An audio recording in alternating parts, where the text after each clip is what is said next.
Aloha, inspired moneymakers. If you're here for the first time, welcome. If you're returning with us, welcome back to another episode of Inspired Money, the live stream podcast where we invite a panel of experts to help us make the most of our money.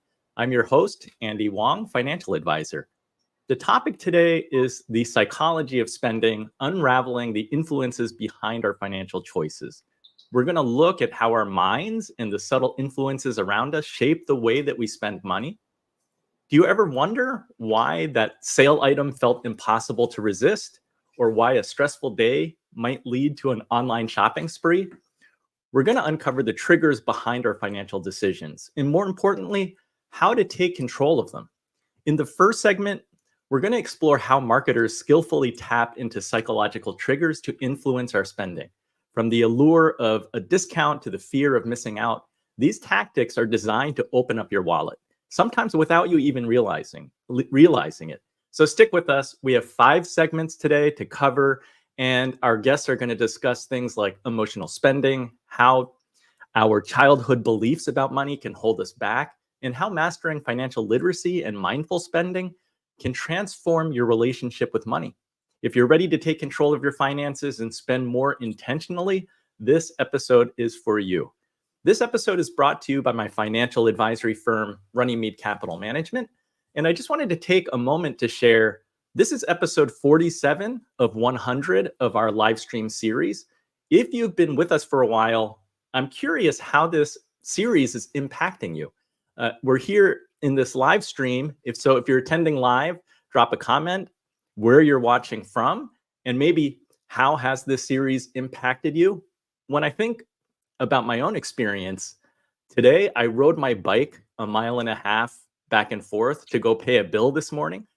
I figured, why drive an SUV and spend gas when I can ride my bike and get some exercise?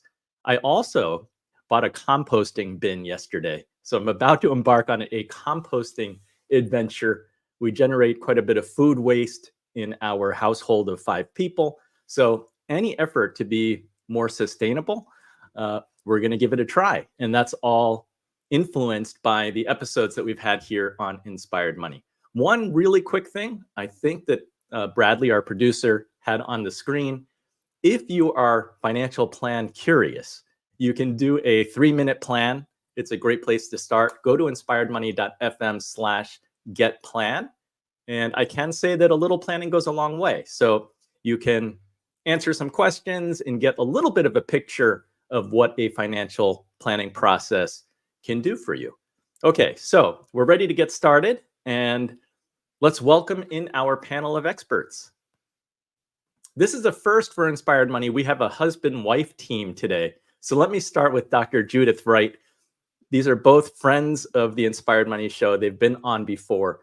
Judith is a world-renowned educator, best-selling author, an expert in transformational leadership and relationships, known for her pioneering work in human potential and emotional intelligence.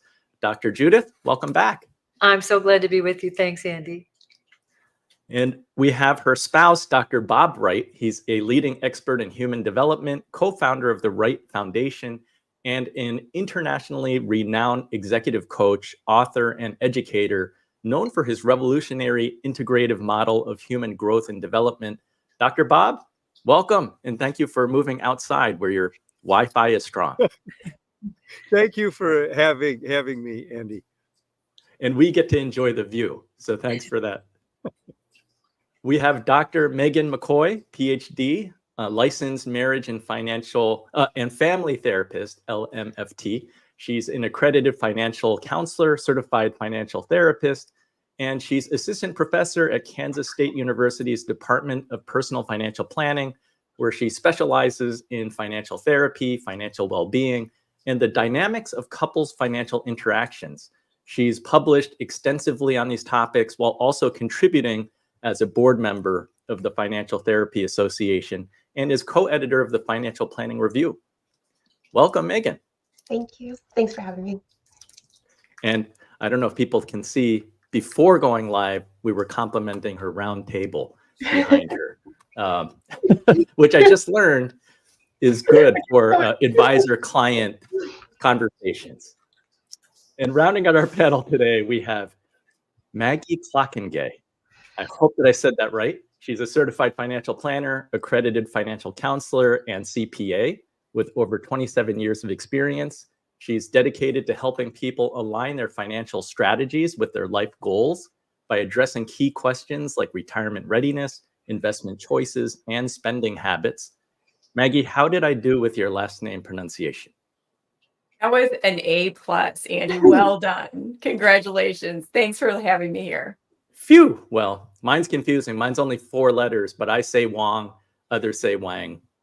You know, 2 Wongs don't make a right. You can say it how you like. This is going to be a really fun episode. Psychology of spending. We're going to cover a lot. So let's jump right into segment 1.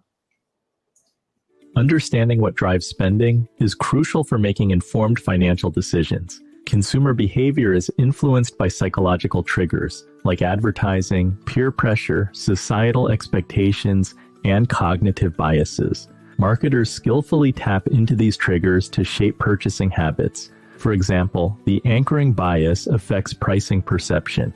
A high initial price beside a discounted one makes the latter seem more attractive. The scarcity principle creates urgency by suggesting limited availability, leveraging the fear of missing out. Social norms like reciprocity drive consumers to return favors, often leading to unplanned purchases. Understanding these triggers helps consumers recognize when they are being influenced and encourages more deliberate spending choices. By becoming aware of these tactics, consumers can pause and assess the true value of their purchases, fostering healthier financial habits and resisting impulsive spending.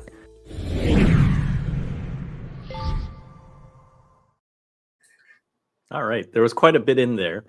Dr. Judith, how do marketers tap into our emotions and subconscious to get us to buy?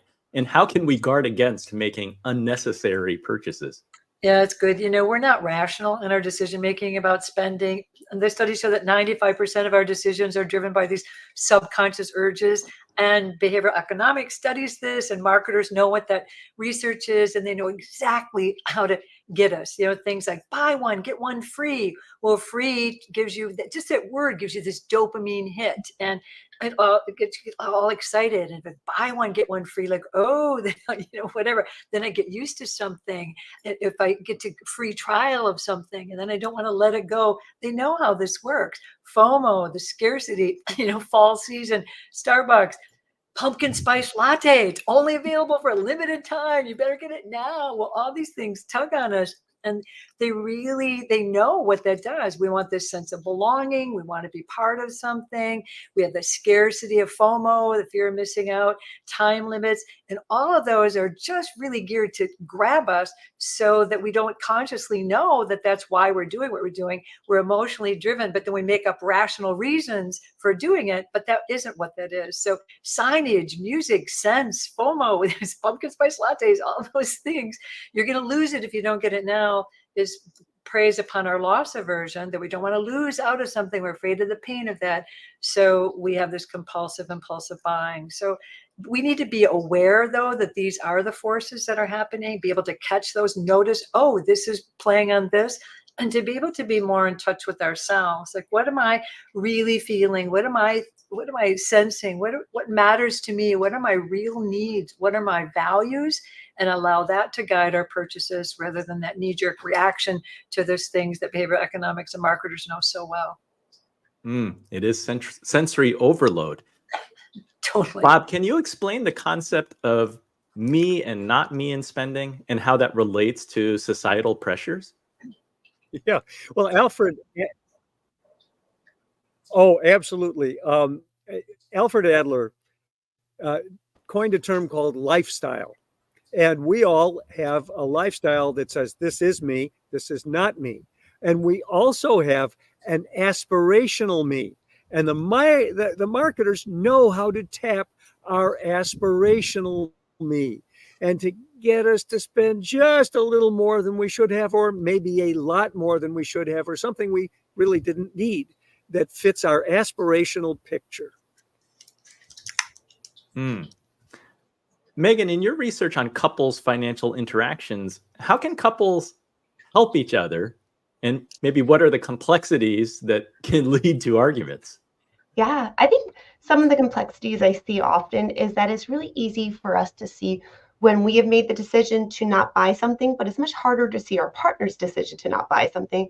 So I think often fights happen because maybe I did decide not to eat out 10 times in a row, but my husband only saw when I did eat out. Or maybe I'm not noticing all the times my partner isn't shopping, but I do notice when the bill comes. And so this idea that we're much easier to understand the context of our decision making, but we make assumptions about our partner can make these marketing strategies feel even more powerful because we're looking at our partner like, how did you fall for that trick when I was able to avoid it, and ignoring the times that we fell for it too. How do we make sure that we're on the same team as our partner? Oh, I love the idea of doing money dates where you actually talk about, let's say you have unlimited amounts. You have all the money you want. Buy everything on this little fake date that we're on and tell me what will bring you joy. Why do you want those things? What are the values underlying those decisions? And mentally shop together so you can hear about some of the things that you're missing out, or maybe some of the things that you need to use your funds to get rid of. Like, for instance, there was a time in our lives when our kids were little that my husband was talking about how much the lawn care worried him and stressed him and took time from him.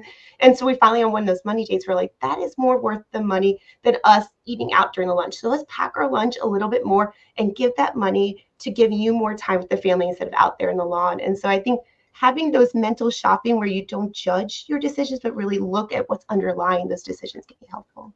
I'm on board with the money dates. Probably need to have more dates in general with my wife, but money dates is also a great thing.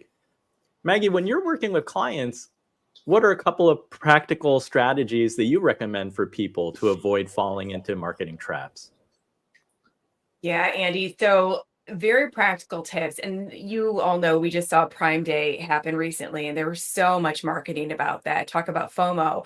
The first thing would just be unsubscribe from those emails. As soon as you get an email, have the agency to be like, no, unsubscribe. I'm done with you for right now. Now, we all know that they're going to go right back, probably in our emails in probably another 2 to 3 months. But then we have the decision to make again. Do we want to be back on that email list? If not, unsubscribe. The second one would be just let's go ahead and remove credit cards from those online accounts. It is much harder to go and for us to physically get up, go get your credit card, go and put it onto our online account than it is if we're just like swipe, buy, swipe, purchase. This way, it's literally causing a physical pause before the purchase if we have to go and get up and get that credit card. Anybody else want to add to the us versus marketers? Okay, I think so anticipation is a really critical part of what Megan was talking about, and working these issues about money, spending, and values before you get married and say I do, or decide to cohabit, or whatever it is we do nowadays. Great. Okay. I piggyback on that because I have such a geriatric millennial story where I didn't belong to Instagram for a long time until COVID happened. Then I had all these free time on my hands. And only because my Amazon wasn't hooked to my credit card, like Maggie suggested, did I realize that I was shopping more because of social media. That it wasn't like I was watching ads saying I needed this, but watching people that looked like me, who acted like me, who seemed to be like me, actually to say how much this product helped them and made me want to buy it. So I think watching out for that social media influence in this is very important too. Thank you for sharing that. We're going to go to segment 2. Emotional spending occurs when purchases are driven by feelings rather than necessity. Triggers like stress, happiness, boredom, and social influence often lead to unplanned purchases. Recognizing these triggers is key to managing spending habits. Retail therapy, where shopping is used to improve mood, often results in temporary satisfaction followed by financial regret. FOMO, or the fear of missing out, is another common trigger, prompting purchases to keep up with social trends. To manage emotional spending, consider setting financial boundaries, such as a discretionary budget. Mindful reflection before purchases, asking questions about the necessity and value of an item, can prevent impulsive decisions. implementing a cooling off period where you delay a purchase for 48 hours helps ensure that decisions are rational rather than emotionally driven. By addressing these emotional triggers, individuals can develop healthier spending habits, leading to better financial stability.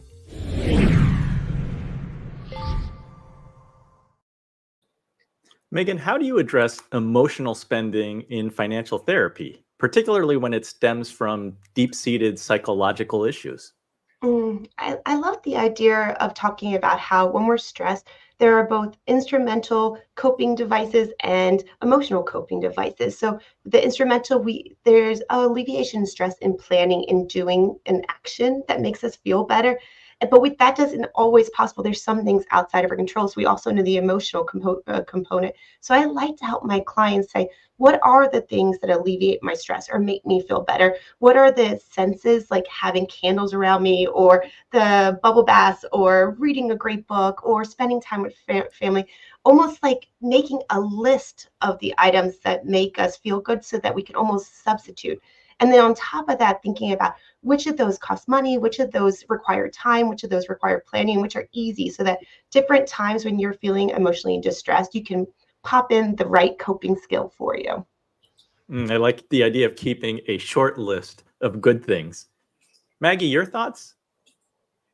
Well, first of all, I love that because I like to share with my clients like what intrinsically fills you, like what makes Megan Megan on a daily basis. And what I have shared with my clients is hugs from my boys, chocolate peanut butter, daily walks outside, and coffee. And I probably need the daily walks outside because of the chocolate peanut butter. But like she said, some of those have a financial component, some of them don't. And so you can pick them from your toolbox as needed, depending on where your finances are. So maybe you're working with, your budget and say, oh, I'm a little bit shy. I'm going to get that coffee right now. So maybe I'll just go for a walk outside.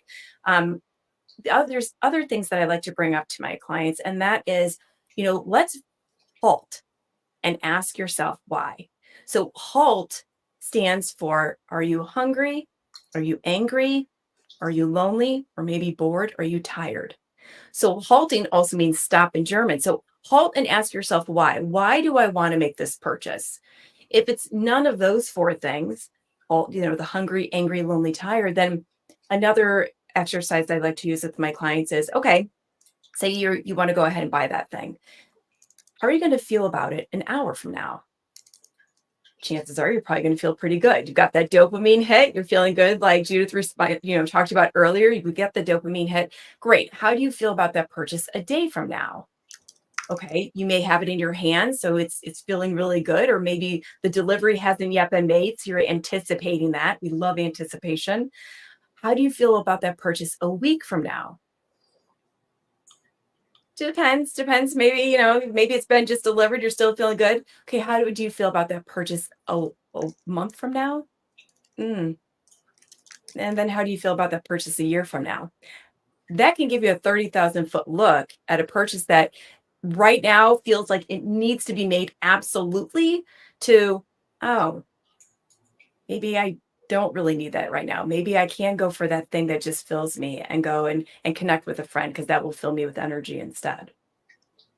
I love those steps. I have to share that with my 12-year-old who I had to let her make the mistake on her own, but she really wanted this Stanley mug that's like probably weighs twice her weight. And because her friends had it, and we're like, all right, are you sure you need this? But then we said, all right, if you really want to get it, you can buy it with your own money. And she did. And I noticed that she's not carrying it around that much these days because it's not that practical. But my wife reminded me, we have to allow her to make the mistakes and learn. Yeah, I have a silly anecdote, but I was at a 7-year-old's birthday the other day, and someone had given her a Taylor Swift Stanley, and she lifted to look for the logo. And I was like, how do 7-year-olds already know what logo to look for in that status searching that sometimes creeps in? I thought it was fascinating. Oh yeah, there's a whole middle school status thing going on here. I told her that Stanley mug is like the Range Rover of thermoses. So Judith, I want to ask you about soft addictions and how do they contribute to emotional spending?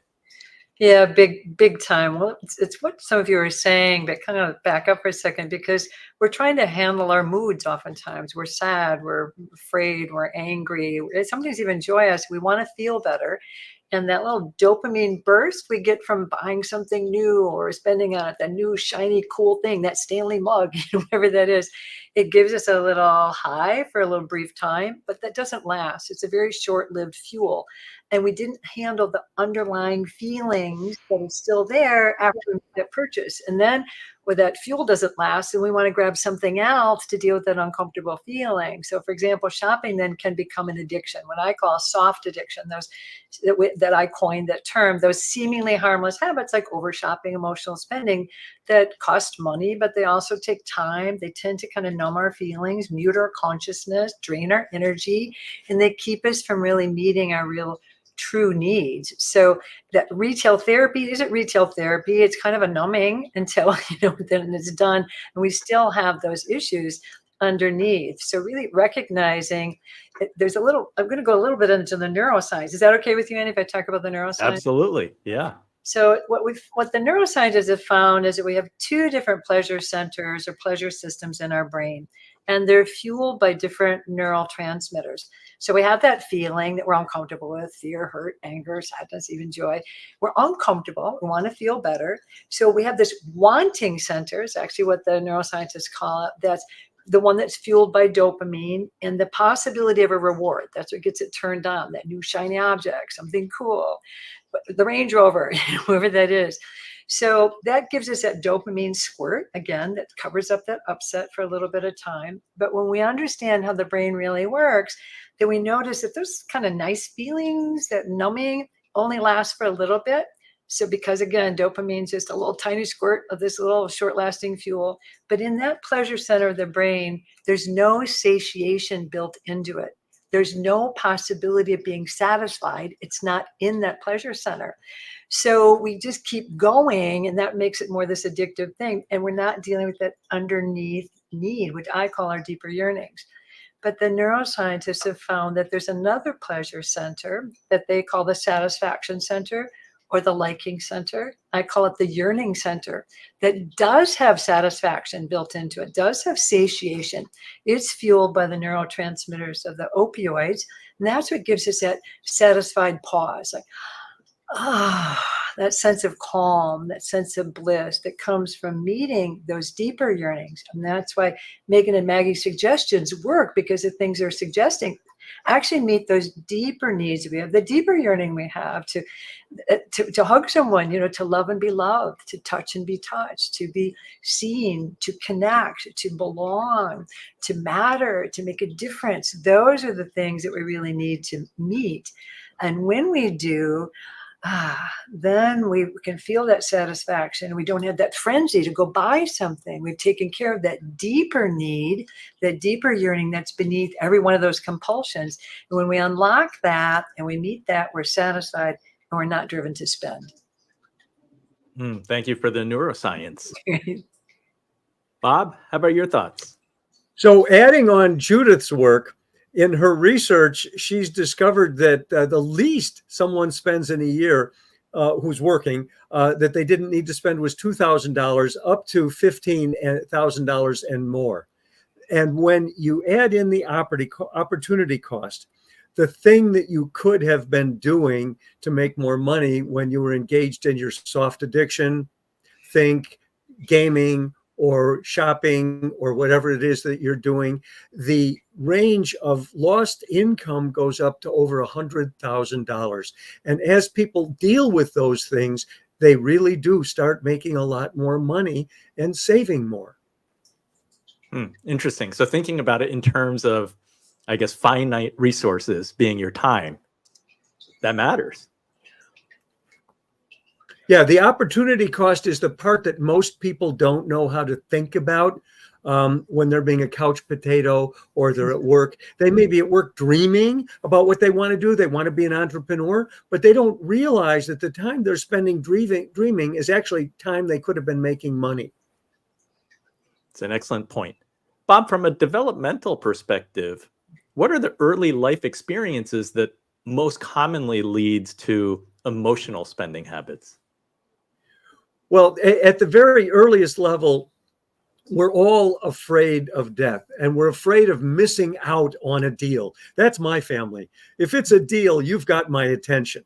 So that's one of the key ones. Another one of the early emotional ones is from about 6 months old to 2-3 years old. We are defining that sense of who I am. Remember, we talked about who I am and who I'm not. And during that time, I have deficits. I have things that I wish I were. And oftentimes emotional spending is making up for ways that I don't feel as good about myself or I wish that I were different. And I'm covering that up by spending money. And I'm sure that Megan's going to have a lot more to say about that.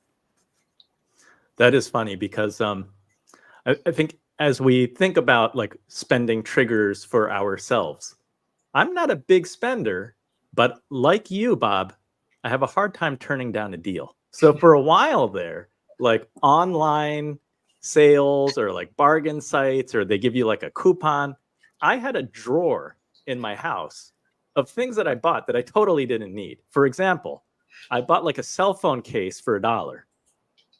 A cell phone case I never needed. And so it just sat in the drawer like forever. And then I upgraded my phone. I never even used that cell phone case. I just wanted to go around. Can I share a quick? Yeah, Andy, can I share a quick story? Yeah, sure. This just what you shared. That's so interesting. So I had a client who was buying on Amazon. We all know that's the black hole of spending, and was buying on Amazon, had a baby, and was buying things for the baby, but then was buying things for the household because of the baby, and then just buying things on Amazon because it's Amazon. And her partner was finding that there were boxes showing up every day, but what are these boxes for? And there were so many boxes that were literally piling up that we decided to try this exercise where she would just not open the boxes. And if she didn't need anything in the boxes, she could just go ship it back.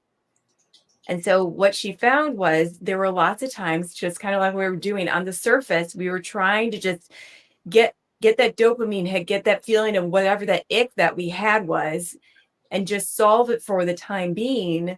And she was able to actually make some of the money back that she had spent because she realized she was just buying to buy. It wasn't buying for the actual need of the product.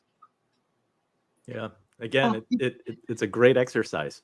You can do it with saving things in your Amazon cart. Like if you notice yourself shopping late at night when you're tired or bored or lonely, as we talked about, you can save in your cart and wait until you are feeling great about life, that things are good and you're in a good mood and in a peaceful mood and none of the HALT things are true. And then you can pick out which can you save money on. So you can kind of play on that idea of getting the best deal by saving from yourself too. I love that. Oh gosh, I have this thing in Amazon where I see something, oh, I don't want to lose this. I want this. I may not need it now, but I need this. So I do save for later. You should see how huge my save for later file is. It's ridiculous, but I don't need to order it then. It's there if I ever need it, and I've never needed it. I've never gone to it. It's wild what goes on for us.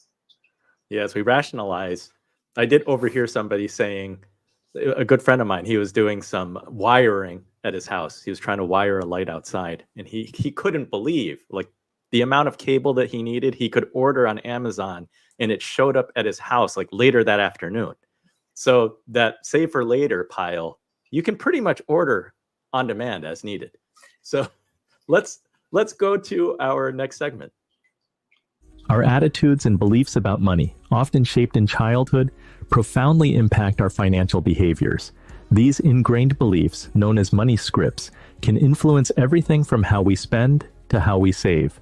For instance, a scarcity mindset rooted in the belief that resources are limited might lead to overly cautious financial behaviors, such as hoarding money or avoiding investments. On the other hand, an abundance mindset encourages viewing money as a tool for growth and opportunity. To cultivate a healthier money mindset, it's essential to identify and challenge these limiting beliefs. Techniques like positive affirmations, visualization, and practicing gratitude can help reframe negative thoughts about money, setting achievable financial goals and improving financial literacy further. Empower individuals to make confident and informed decisions. By reshaping these deep-seated beliefs, one can foster a more positive relationship with money, leading to improved financial habits and greater overall well-being.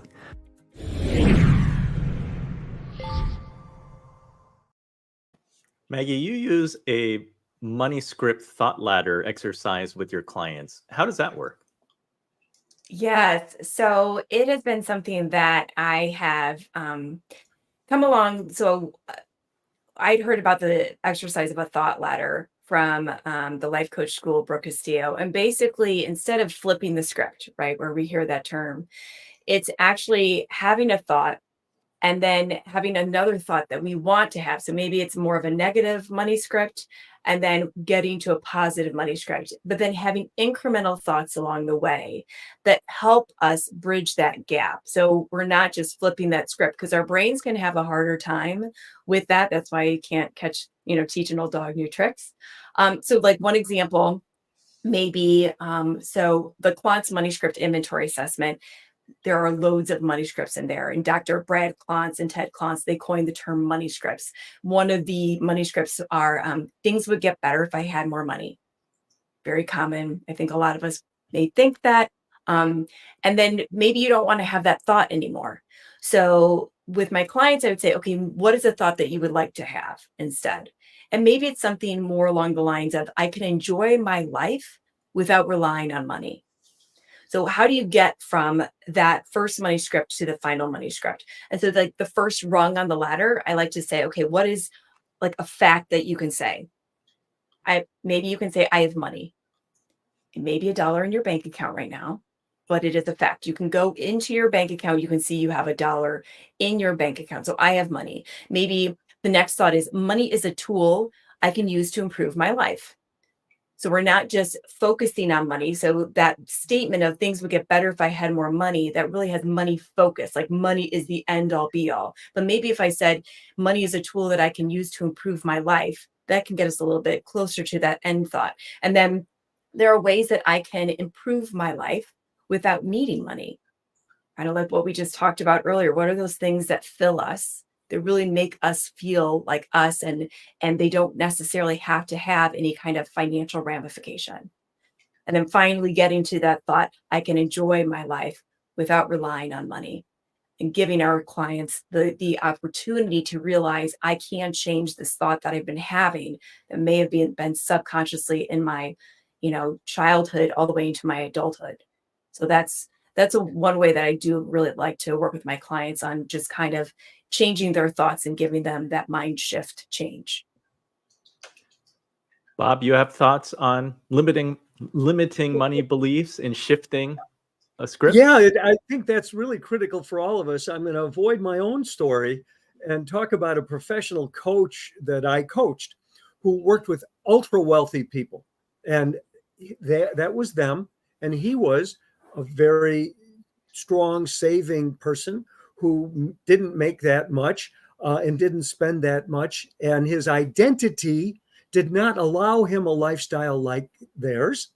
He was envious of them. He spoke of them with huge respect and admiration that many times they really didn't deserve. And his earliest sense of who he was very limited. And as he worked on shifting his beliefs about who he was and his beliefs about money, he began spending more and made more. See, they tend to go together. In order to spend more, you need to make more. And he became increasingly affluent and shifted dramatically so many aspects of his life. It isn't funny. And to see him begin traveling internationally, spending money, and all the things that his wealthy clients did, it made him realize he had become wealthy, which was very hard for him to understand. How do you start making that shift? Is it little things?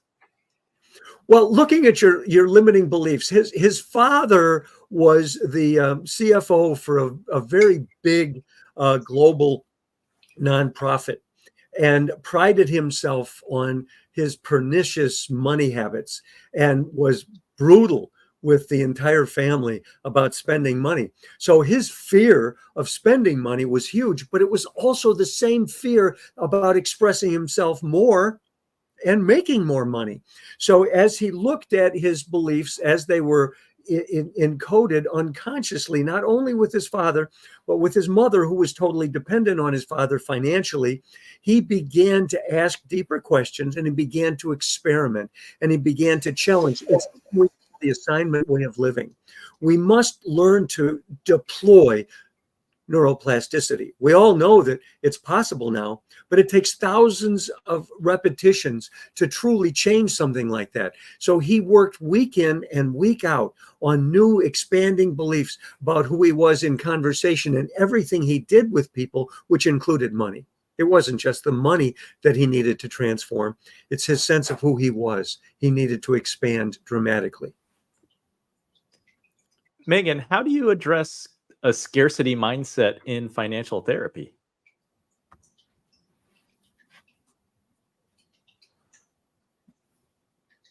Oh, we lost Megan.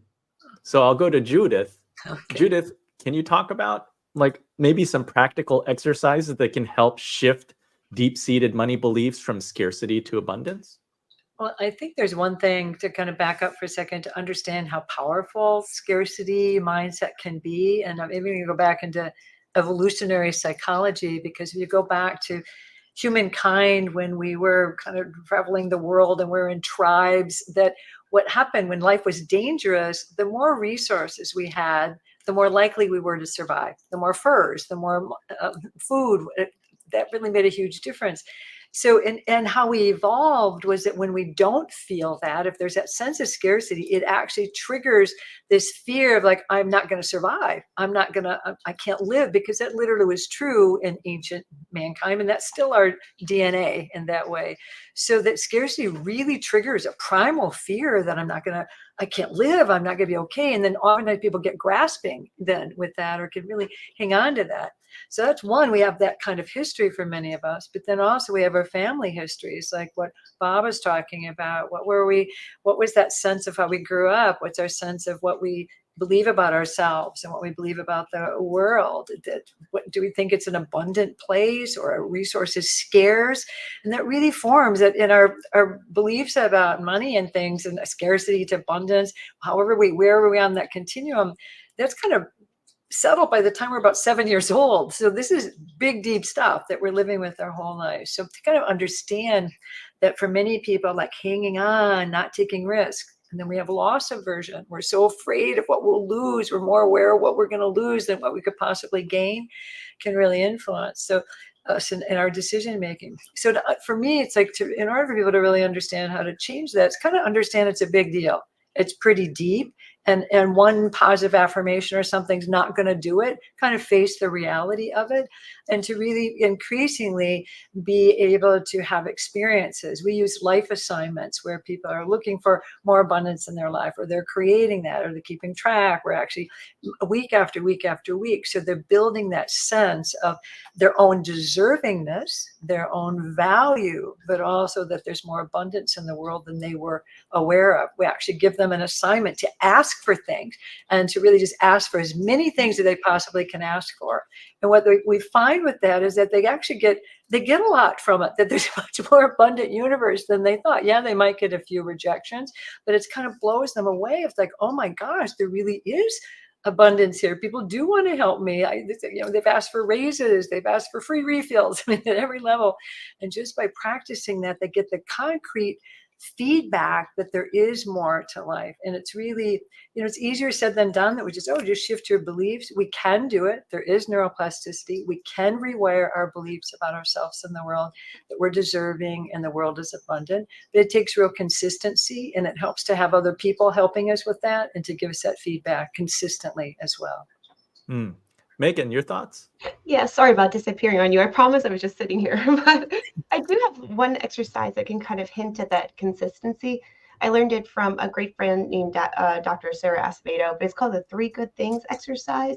It's from positive psychology. And what it is simply writing down 3 things you're grateful for every day. But as you're writing them down, the second part of the assignment is to talk about how you contributed to those 3 good things happening to your life. It can start as simple as having good friends, or waking up early, or something like that. But as you continue practicing writing those 3 things that are good happen to you. Get grateful for the abundance of good things in your life, but also that role and your agency in making good things that happen in your life. And so I think it can be really powerful. I love that. I love that idea. Bob, you have an example? Well, so if we look around growing up, my dad's older brother built a house to deposit his wife, and he was fabulously wealthy. And so our family belief was it's either about money or relationship. And that's one that Judith and I have had to work on a great deal. When I set rates, there's just about everything I do. I do a gut check on what I'm doing. And Judith is forever pushing me to a value that I have a hard time holding myself. I love that the husband and wife, we can see Judith smiling as he's telling the story. I do. You know, I'm relating, and we have these people here who are Megan and Megan, like they work with couples and finances. So it's really wonderful to be applying this. But this whole thing of, I'm just underlining what you're saying, Bob, just the beliefs about in his family, you either had a good relationship or you were wealthy. You couldn't have both. And those were the ones that we've had to really work with. And we've really valued relationships. So it's been good to kind of be able to rewire ourselves in that direction. Great to rewire together. Oh, amen. Thankfully. With that, let's go to segment 4. Understanding financial literacy is essential for making informed financial choices. Financial literacy involves mastering skills like budgeting, debt management, and investing. It empowers individuals to avoid common financial pitfalls, such as overspending or accruing excessive debt. Key concepts include budgeting, which ensures that spending aligns with income, and debt management, which involves understanding interest rates and repayment strategies. Financial literacy also covers saving and investing, helping individuals grow their wealth over time. Additionally, understanding credit scores and how they affect loan opportunities is crucial. Misconceptions about finance, like the belief that all debt is harmful or that investing is only for the wealthy, can lead to poor decisions. Financial education debunks these myths, providing accurate information and practical skills. Strategies to improve financial literacy include using online resources, financial tools, and seeking professional advice. By cultivating financial literacy, individuals can make better financial decisions, avoid debt traps, and achieve long-term financial stability and well-being.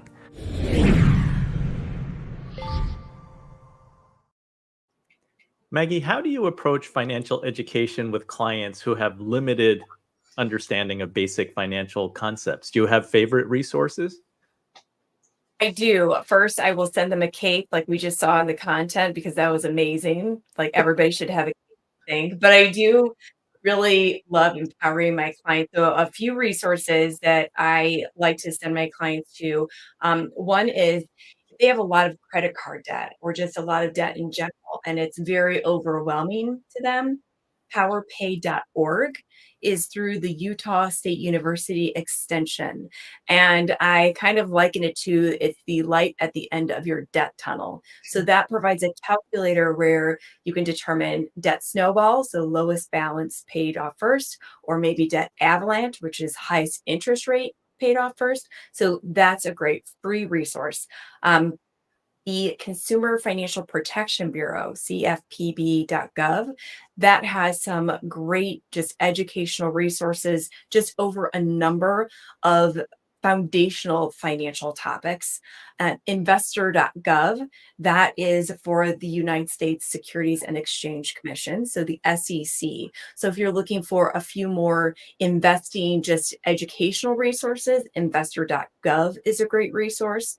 And then the NFCC.org, that is the National Financial, I almost said it wrong, the National Foundation for Credit Counseling. They actually offer a couple of free online courses, and that's for both understanding and improving your credit score. So those are just a few resources. Sometimes people will ask me, well, Maggie, but if I Google something, how do I know what is accurate information?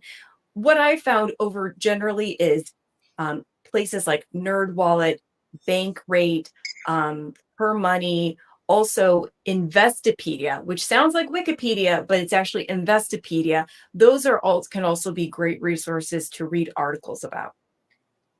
Thank you. Great set of resources. I'll be sure to add those to the show notes. Yeah, one has to be weary of like TikTok influencers. Yes. You don't know who's saying what. So be careful out there. Bob, how important is tracking and measurement to mastering your money? So Dr. Kathy Schrader, our former head of training, was exquisite at this. The first thing she says to people is, if you don't measure it, if you don't track it, you can't change it. So for people to grow their consciousness of daily spending allows them to begin thinking about and using the tools that we're talking about here. But the other thing that I like to do with couples is I like to get them into a P&L, profit and loss statement. I like them to really treat themselves as a business and notice on what are they spending money and towards what end is it directing them? Is there a profit, a net gain? And to have them really think about their balance sheet as their score if you're baseball, in the season, and the P&L as their score in the week or the month or the unit of time. I love the idea of tracking because it's a lot less intimidating than the word budgeting. I think it's a great start to track first, see where you can improve, and then you can try to budget after tracking for a month or two. Yeah. Inevitably, you're going to be able to make improvements. And tracking may let you actually spend more in the areas that you love rather than less. It helps you see where the holes are. And even though I totally agree with you about the idea of being wary of influencers out there, I think the thing about finances is there's no one right way for everyone to be. So being curious and getting multiple perspectives can help you decide what's the right next step for you. Like I even tell students who are very insecure about their finances to use ChatGPT. I'm like, if you have a word that you don't even know what it means, or you feel so insecure about your ability to even ask for advice from a friend because you don't know anything, use ChatGPT to break down the terms, and then you can go talk to your friends or your parents or colleagues or anybody else to get, again, that multiple perspective on how to make the next step in your finances. Yeah, use technology to your advantage. You can get free advice. Judith, what role does self-awareness play in achieving financial literacy and mastery? It's a big one. This is kind of the section on financial education, on spending, and how important it is. I think we have to all realize we've already had a financial education from our families, our society, and it may not have been a good one. So one is to be aware of, what have I already been educated into? What does my family train me in? What were the patterns that I've seen? I have an education, but I need to be re-educated. And to really notice that self-awareness is really important, to really understand that family education, and we oftentimes do have mistaken beliefs that we've been talking about money and spending, and we need to challenge those beliefs and adopt new patterns. So what we look at with the people that we coach and in our programs is really having them come up, what are your beliefs about money? What are your beliefs about spending? What was it like for your father or your mother or your society, your community, whatever that is, and have them really write those down and then say, is this really what you want to be believing? Is this the reality that you want to keep reconstructing for yourself?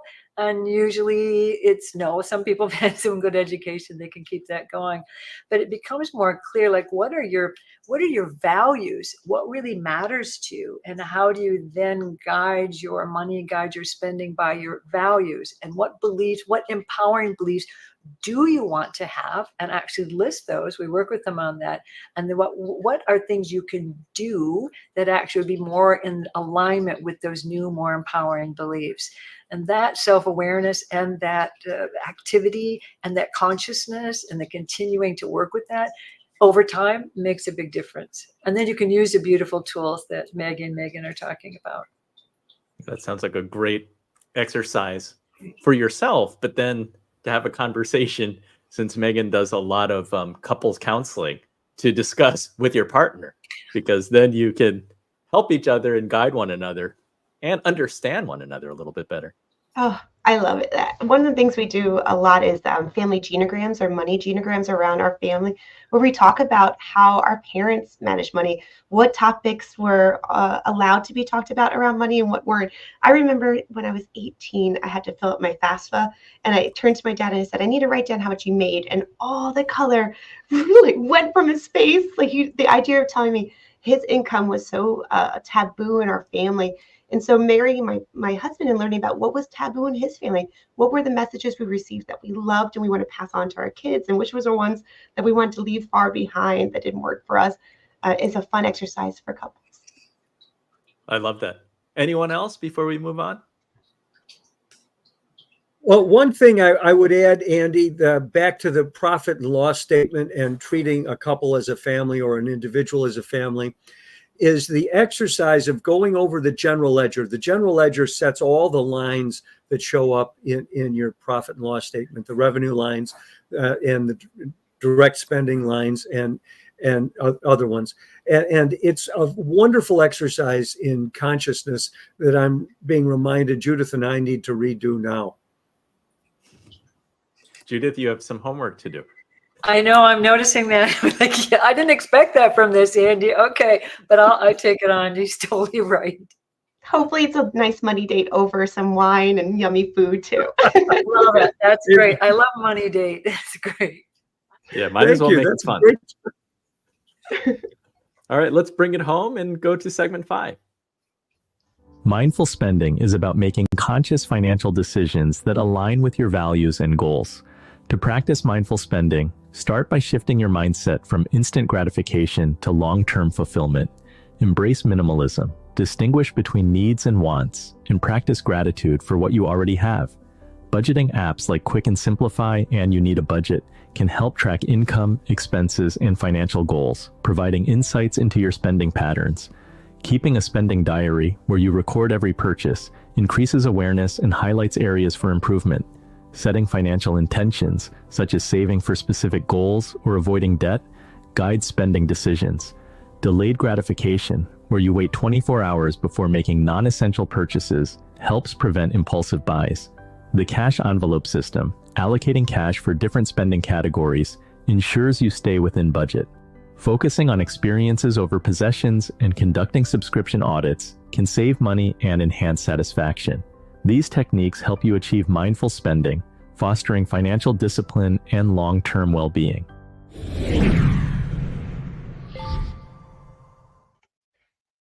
Judith, you have a story from a national TV interview that you did in grocery stores? Oh, yeah, it was fascinating. It was national TV kind of thing. Like, oh my God, I'm like a little nervous to do this, but they took me out to this grocery store and I'm looking at people's carts, what's in their grocery carts. And we're doing these interviews with it. And it was really with this in mind about these soft addictions, these compulsions that we have. So my interview question, when I was asking people, and I'm looking at this, I'm looking at a basket full of Oreos and ice cream and, you know, kinds of snack foods and Cheetos. And I'm going, are these all necessities?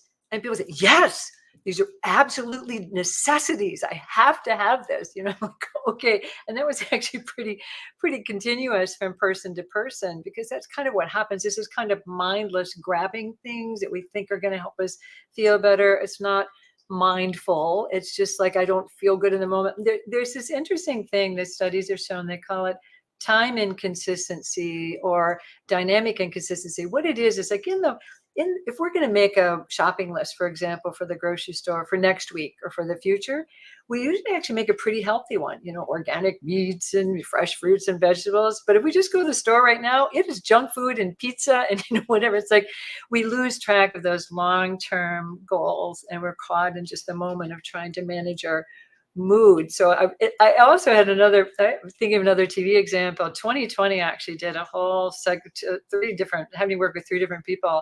In 2020, it's like, oh my gosh, you know, I'm worried, like, are they going to like find out I don't know what I'm talking about and what this is? And one of the women had a terrific shopping addiction and was really spending money and, you know, hiding packages in her car. And she had things she never even opened, as we've talked about, and never used, tried to hide it from her husband. And then working with her over time and coaching her to really look at, why is she buying what she's buying, what's going on, what are the triggers for her, and we're able to really unlock the pattern. She actually had some tender things happening in her life. She had some tough feelings she didn't know how to deal with, and she just turned to shopping, and it was causing huge issues, not just with their money, but in her relationship with her husband. And then it was beautiful though, actually, once he understood her pain points, what was really going on for her, he could be there for her. She could unlock that pattern. She started to look at, what's really underneath that? What am I really needing? What are my deeper yearnings? And it really was for her to love and be loved, to know that she mattered, to be okay. There was comfort that she needed. She was going through a loss that she hadn't shared with her husband fully, and for him to be there for her. And as they started to add that onto their lives, that was a part that I've worked with. I call it the math of more. So I've been studying the soft addiction thing a long time and have trainings to do it. But the math of more is, we've been talking about it a bit.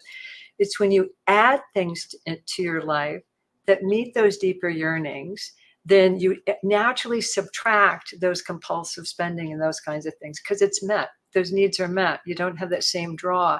So adding actually subtracts. And what that does then is multiplies your pleasure and your satisfaction. And so often we think we have to stop doing something, stop spending, go cold turkey. We're already feeling deprived. That's why we're doing that. So if we can actually meet those deeper yearnings, those deeper needs, we don't have the deprivation. It's what we add to our lives can help us become more conscious then.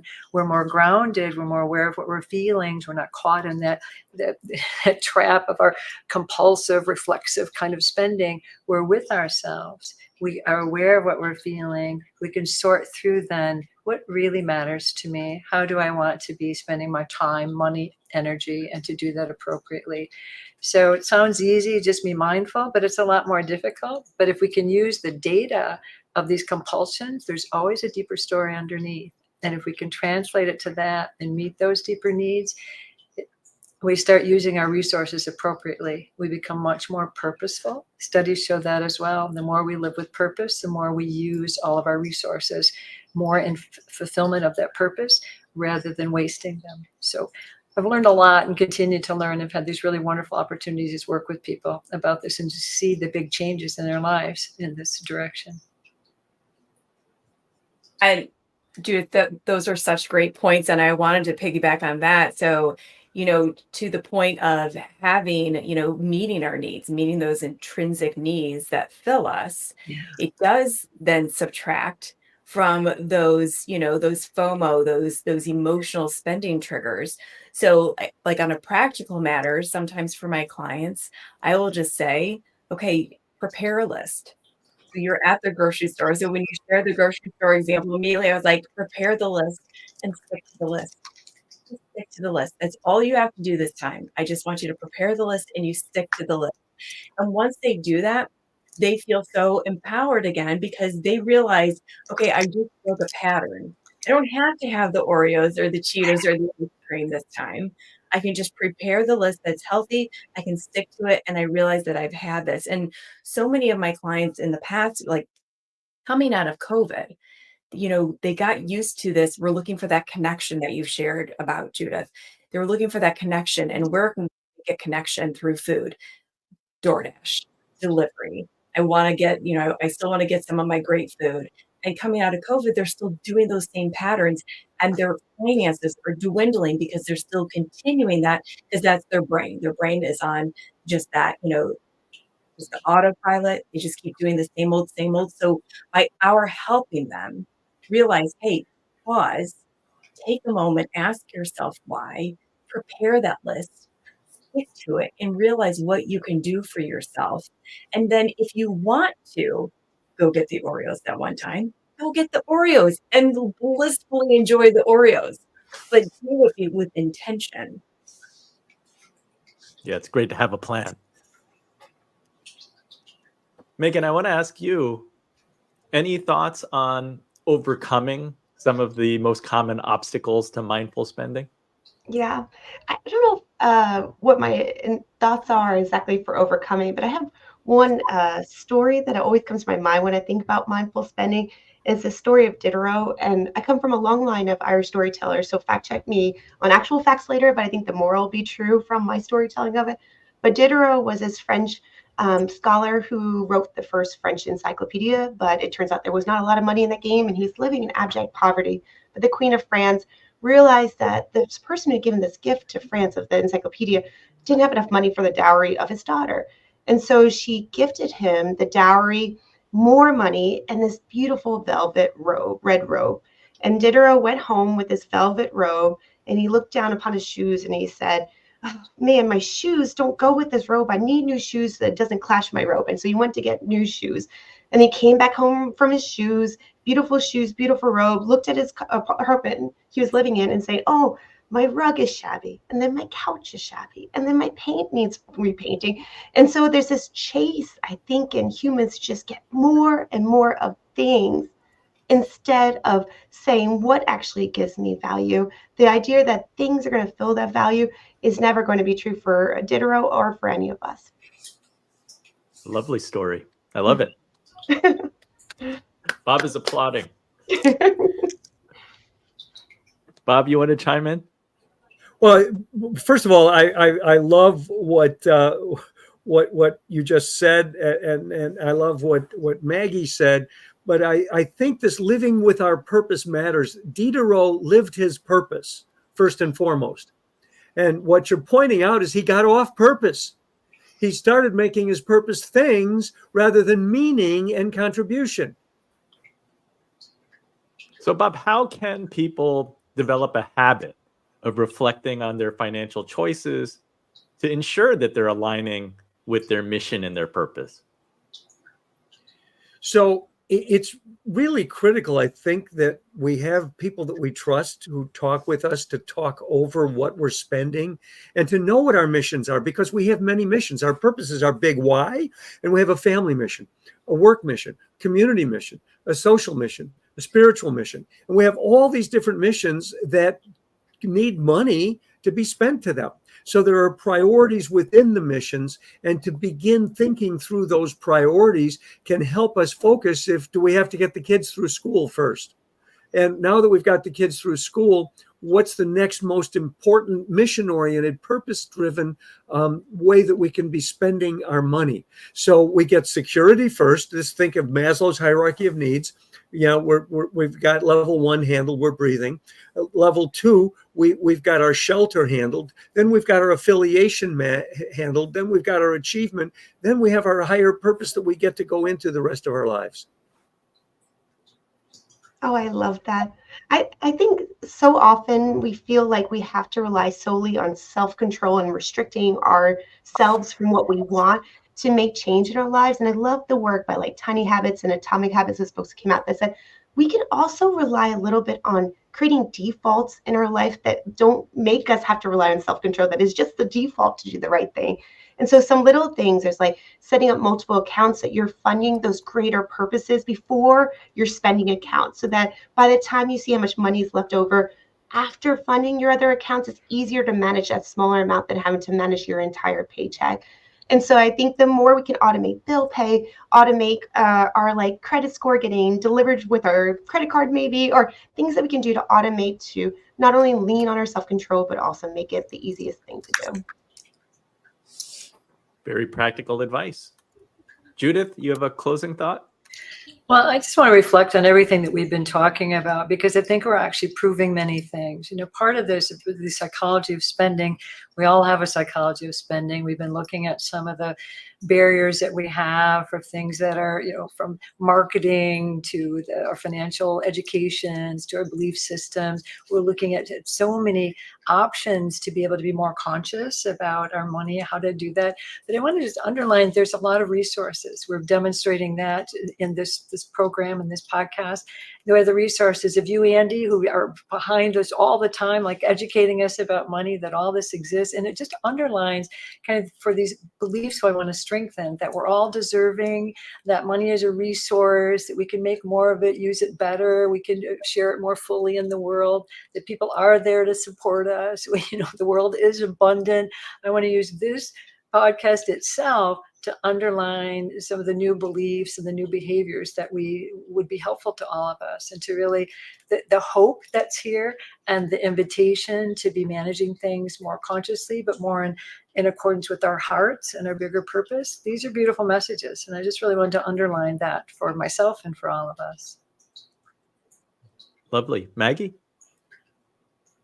I just want to say thank you so much for this conversation. It was so fantastic. And I do want to, there's so many great nuggets in here. And I don't want people to feel overwhelmed by thinking, what do I do first? Analysis paralysis. So I would ask you and encourage you to just choose one thing that immediately resonated with you and just pursue that. Whether it's filling, what is it, journaling, what is it that fills you? Whether it's checking out one of the resources we've talked about, any of the matter topics that we've talked about, just choose one thing. You're just taking that one step forward, and that's one more step than you would have taken before watching us today. So I just wanted to just ask you to do that, encourage you gently, because that's a positive step in the right direction. I love that. Well, we're going to leave it there, and I want to thank our panelists as I reflect on this episode where we did cover a lot of things. So right on with Maggie, it's like, don't get overwhelmed. Just try to take bits and pieces here and there. And I think there was a lot of practical advice that we covered today. One of the things that I found as a good takeaway is really the importance of awareness. By recognizing the triggers and influences behind our financial decisions, we can begin to make more intentional, informed choices that align with our long-term goals. So if there's a call to action for our viewers and listeners, I think just take a moment to identify one spending habit that you'd like to improve. Start there. It could be anything from resisting impulse buys to setting up a budget. Write it down and commit to taking action this week, because small changes really can lead to big results over time. I want to thank everybody for tuning in.